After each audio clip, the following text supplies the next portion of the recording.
சமீபத்தில் தெலுங்கு பட தயாரிப்பாளர் ஒரு ட்வீட் போட்டிருந்தார். அது என்னன்னா, முருகன் வடக்குல பிறந்ததாகவும் பிறகு தெற்கில் அவர் வழங்கப்பட்டதாகவும் போட்டிருந்தார். அது மட்டும் இல்லாம அவர் முருகன் படத்துக்கு வச்சிருக்க இமேஜை பாருங்களேன், ஈட்டி மாதிரி இருக்கு. ஃபர்ஸ்ட் முருகனுக்கு வேல் தான் வரும், இந்த போல ஈட்டியே வராது. இந்த அடிப்படையே தெரியாம முருகனை பத்தி படம் எடுக்க வந்துட்டாங்க. இப்போ இந்த மாதிரி பிரச்சனை வரும் தெரிஞ்சுமே இவர் எதுக்கு இந்த மாதிரி ட்வீட் போடணும், எதுக்கு இந்த தேவையில்லாத வேலை பண்றாங்கன்னு நமக்கு தெரியல.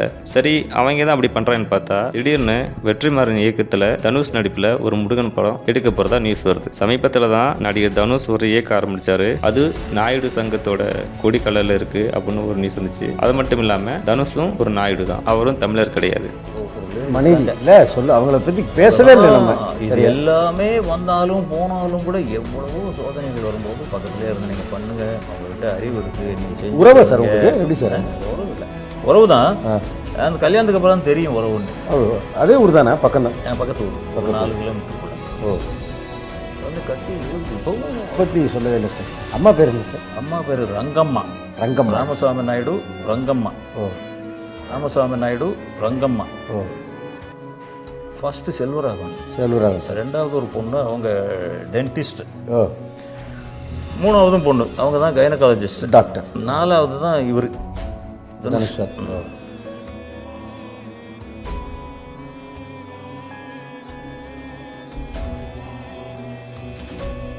சரி, வெற்றிமாறன் இயக்கத்தில் தானே நம்ம படம் எடுக்கிறாங்க அப்படின்னு நம்ம நினைக்கலாம். வெற்றிமாறன் தான் ஃபர்ஸ்ட் குழப்பவாதியே. படத்தின் மூலம் தான் பல வரலாற்றை மாற்றி அமைக்கிறாங்க, பல வரலாற்று செய்திகளை மறைக்கவும் செய்கிறாங்க. அதில் ஒன்று இப்போ உதாரணத்துக்கு நான் சொல்கிறேன். வெற்றிமாறன் இயக்கத்தில் வந்து விடுதலை படம் எல்லாருமே பார்த்துருப்பீங்க. அது ஒரு நாவலை தழுவி வந்ததாக சொல்கிறாங்க. ஆனால் ஒரு படம் எடுக்கும்போது உண்மையான வரலாற்று செய்திகள் தான் சொல்லணும், பொய்யான வரலாற்று செய்திகளை சொல்லக்கூடாது. அப்படி இருக்கும்போது இவர் இந்த படத்தில் என்ன காமிச்சிருப்பாருன்னா, கலிய பெருமாள் அவர்களை போலீஸ்காரங்க சுட்டு கொண்டது போலவும் தமிழ்நாடு விடுதலை படை தலைவரான தமிழரசன் தப்பிச்சு போனது மாதிரியும் இந்த படத்துல காட்டியிருப்பாங்க. ஏன் இப்படி, எதுக்காக இப்படி கதையை மாத்தி மாத்தி எடுக்கணும்? இந்த கதை 1980 நடந்ததுதான் கிட்டத்தட்ட. இதுல தமிழ்நாடு விடுதலை படையின் தலைவரான தமிழரசன் அவர்கள் 1987 சுட்டுக் கொல்லப்பட்டார். அவரை பத்தி பழனி பாபா சொல்லியிருக்காரு, இதை கேளுங்க.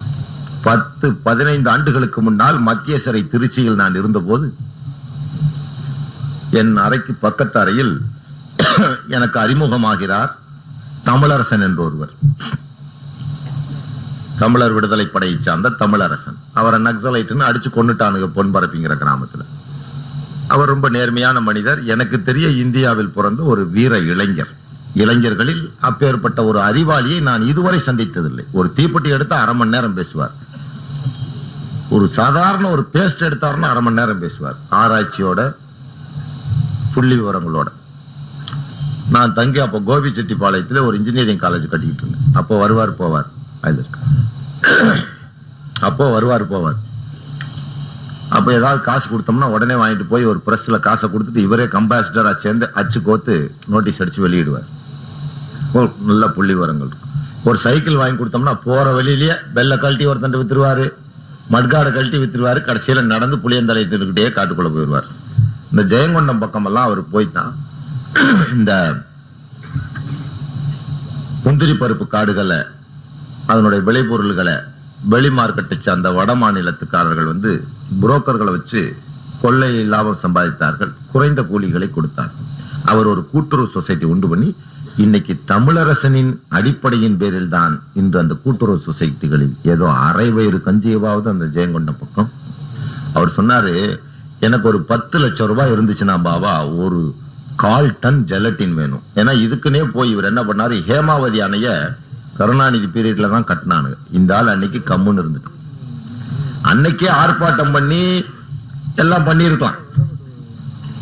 அன்னைக்கு அவன் செய்யாம விட்டுட்டான்.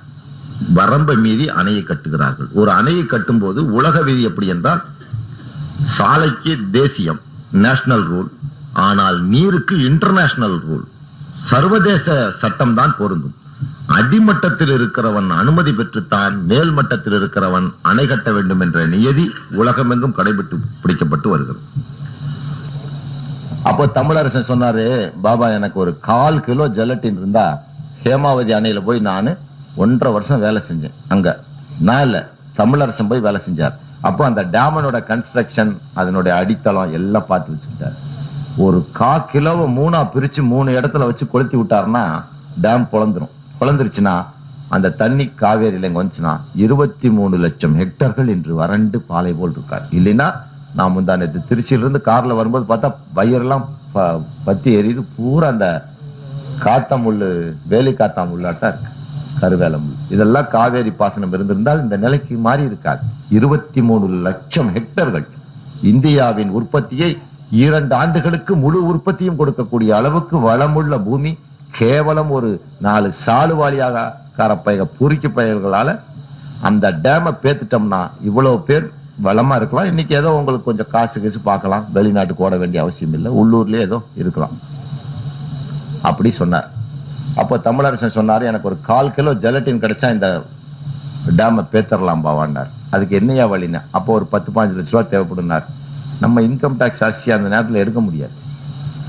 எப்படா பண்ணலான்னு யோசிக்கிறதுக்குள்ள இவர் என்ன பண்ணார், யாரோட பணமும் இல்லாம என்னோட சுய முயற்சியில சம்பாரிச்ச பணமா இருக்கணும்னார். இன்னைக்கு மாத்திரம் அவர் இருந்தா நானே கொடுத்து கொண்டு போய் கூட வச்சுட்டு பெருமையோட சாமினார். அப்புறம் பொன்பரப்பி பேங்கை கொள்ளையடிச்சு அந்த 10 லட்ச ரூபாய் எடுத்துட்டு புறப்பட்டார். ஸ்கீம் எல்லாம், டேம் மேப் எல்லாம் தயார் பண்ணிட்டார்.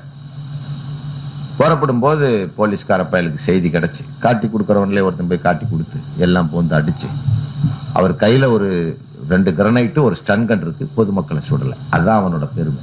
தமிழ் மக்கள் யாருக்கும் தமிழரசனால் துளி அளவு கூட கெடுதி கிடையாது. அப்ப கிருஷ்ணசாமின்னு ஒரு டிஐஜி இருந்தார். எந்த தமிழரசனால பாதிக்கப்பட்டவங்க நீங்க யாராவது இருக்கீங்களா? அவனை இந்த காவல்துறை போய் அடிச்சு கொள்ற அளவுக்கு என்ன இருக்கு சொல்லு. அடிச்சு கொள்ளணும்னா இந்த காந்திதாசன், ஈஸ்வரமூர்த்தியை அடிச்சு கொண்டாலும் பாப்பநாசத்துக்காவது ஒரு விடுதலை. தமிழரசனுக்கு உங்களுக்கு என்னையா? உங்களுக்கு யாருக்காவது அவனை பத்தி என்ன தெரியுமா? தெரியாது. அவன் ஒரு கையில ஸ்டன் கன் இருக்கு, ஒரு கிரனைட் இருக்குது, அந்த மக்கள் மேல அப்படின்னு வீசி இருந்தான்னு வச்சுக்கோ, அம்மட்டு பயில ஓடி இருப்பான், போலீஸ்காரன் தப்பிச்சு போயிருக்கலாம். ஆனா தன்னால ஒரு தமிழ் என்ன பண்ணுவாரு, கொடைக்கானல் ஒரு குண்டை வைப்பாரு, வெடிச்ச உடனே உரிமை கோரிடுவார். இந்த குடமுருட்டி ஆறுல ஒரு குண்டை வைப்பாரு, ரயில்வே ஸ்டேஷன் போன் பண்ணி ரயில் விடாதுன்னு சொல்லி போட்டு குண்டை வச்சு போடுவார். மக்களுக்கு உடனே உரிமை கோரி போஸ்ட் ஒட்டிடுவார். தமிழர் விடுதலை படைதான் இதை செய்ததுன்னு ஒட்டிடுவார். இல்லைன்னா போலீஸ்காரன் பூந்து ஆகாதவன் போகாதவன் எல்லாம் புடிச்சுக்கிட்டு, யாருக்கு ஆகாதவன் அவனுக்கு ஆகாதவன் போகாதவன் எல்லாம் புடிச்சுக்கிட்டு, இவனுக்கும் குண்டு வெடிப்புக்கும் சம்பந்தம் இருக்கிறது. ராஜீவ்காந்தி சாவல புடிச்சால புலிமார்க்கு சீயக்கா தோல் வித்தவன்லாம், இவர்கள் புலிக்கு தொடர்பு, இந்த சீயக்காயத்தான் அவன் தேய்த்தான், இந்த லேத்தில் தான் சீயக்கா அரைச்சான், லேத்துல சீயக்கா. அதை மக்கள் ஆகா அதுக்கு தினமலர் படம் போடும், நம்மால் லேத்துல போய் சீயக்கா அரைச்சிருக்காண்டா. ஏன்டா லேத்துல சீயக்கா அரைக்க முடியுமாடா? உனக்கு கேப்பரில் நெய் ஒழுகுதுன்னு வாயை விட்டுட்டு கேப்ப. உனக்கு நல்லா தெரியும், தெரியும் என்ன பண்ணுவேன். ஜெயலலிதா ஒரு வேனுக்குள்ள போய் சோறு தின்றான நீ நம்பி வேட. 1.5 மணி நேரம் போய் குளிச்சுட்டு வரான். அவர் பொம்பளை குளிக்க 1.5 மணி நேரம் ஆகுமா? உள்ள வேன்ல போய் மல்டி வைட்டமின் போட்டா பந்தாவை படுத்துக்கலாம். வேனுக்குள்ள 1.5 மணி நேரம் இருந்துட்டு வர்றான்ல, சாப்பிட்டு இருக்க முடியாதா சொல்லு?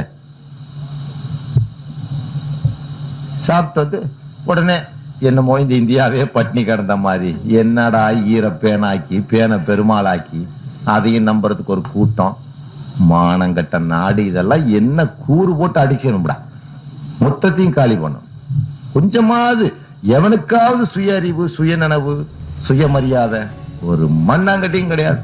இப்போ இந்த படத்துல காவிரி பிரச்சனையை பத்தி வெற்றிமாறன் சொல்லவே கிடையாது. அது மட்டும் இல்லாம கலிய பெருமாள் 2007ஆம் ஆண்டு தான் இயற்கை மரணம் எய்தார். இவருக்கு கல்யாணம் ஆகி குழந்தைகள் இருக்கு. படத்துல தமிழரசனோட உண்மையான வரலாற்றையும் சொல்ல கிடையாது, கலிய பெருமாளோட உண்மையான வரலாற்றையும் வெற்றிமாறன் சொல்ல கிடையாது. எதுக்கு தமிழரசனோட வரலாற்றை கொஞ்சம் தாழ்த்தி சொல்லணும், எதுக்கு கலிய பெருமாளோட வரலாற்றை கொஞ்சம் உயர்த்தி சொல்லணும்? கொஞ்சம் இல்ல, ரொம்பவே. இதுதான் படம் எடுக்கிற லட்சணமா? 1980 காலகட்டத்தில் எடுத்த கிட்டத்தட்ட ஒரு 50 வருடங்களுக்கு முன்பு நடந்த நிகழ்வையே படம் எடுக்கும் போது இவ்வளவு குழப்பத்தோட எடுக்கிற வெற்றிமாறன் 10,000 ஆண்டுகளுக்கு முன்பு வாழ்ந்த முருகனோட வரலாற்றை படமா எடுக்கும்போது எப்படி சரியா எடுப்பாரு?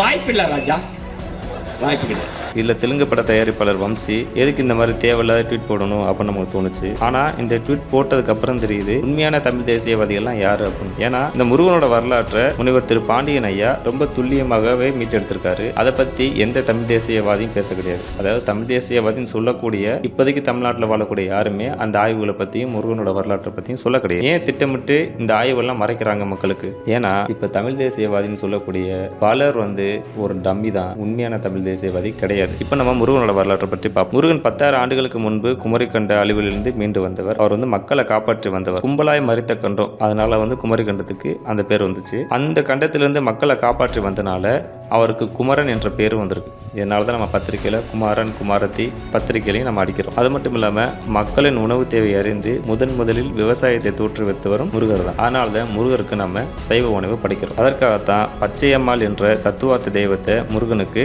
மனைவியாக காமிச்சிருக்காங்க. ஏன்னா பச்சையம் என்பது விவசாய நிலத்தை குறிக்கும். அதுக்கடுத்து வரலாற்றை கடத்த சிலை வழிபாடு அறிமுகப்படுத்தினார் முருகன். சிவன் காலத்தில் உருவ வழிபாடு இருந்ததை தவிர்த்து சிலை வழிபாடு கிடையாது. முருகர் காலத்தில் தான் சிலை வழிபாடு முருகர் எல்லாருக்கும் அறிமுகப்படுத்துறாரு.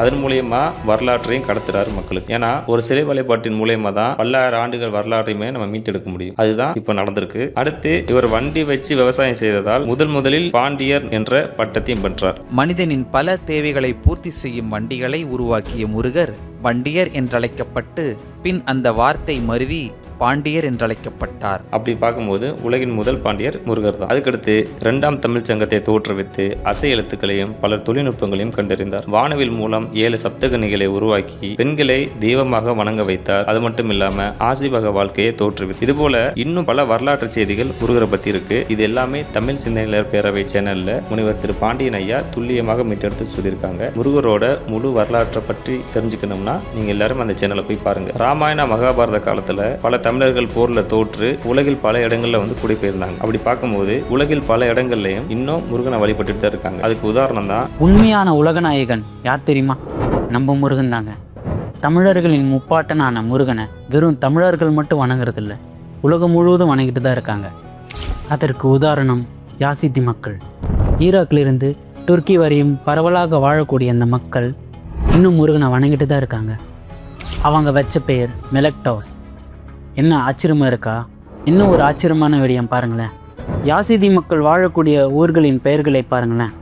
இங்கே முருகனை கார்த்திகேயான்னு கூப்பிடுவோம், ஆனால் அங்கே காத்தல்கையான்னு கூப்பிடுவாங்க. இங்கே முருகனை குமரன் சொல்லுவோம், அதே மாதிரி அங்கே குமரன்ற ஊரே இருக்குது. அதே மாதிரி இந்த ஊர் கவனிங்களா, முருகன். அதனால தாங்க சொல்கிறோம் உண்மையான உலகநாயகன் முருகன். இது மட்டும் இல்லாம சிவன், முருகன், ராவண இந்திரன், கிருஷ்ணன், பஞ்சபாண்டியர்கள், திருமால் எல்லாருமே தமிழ் கடவுள் தான். அப்படி பார்க்கும்போது முதலில் உலகம் முழுவதும் வழிபடக்கூடிய நமது கடவுளான முருகர் ஒரு உலக நாயகன் ஆவார்.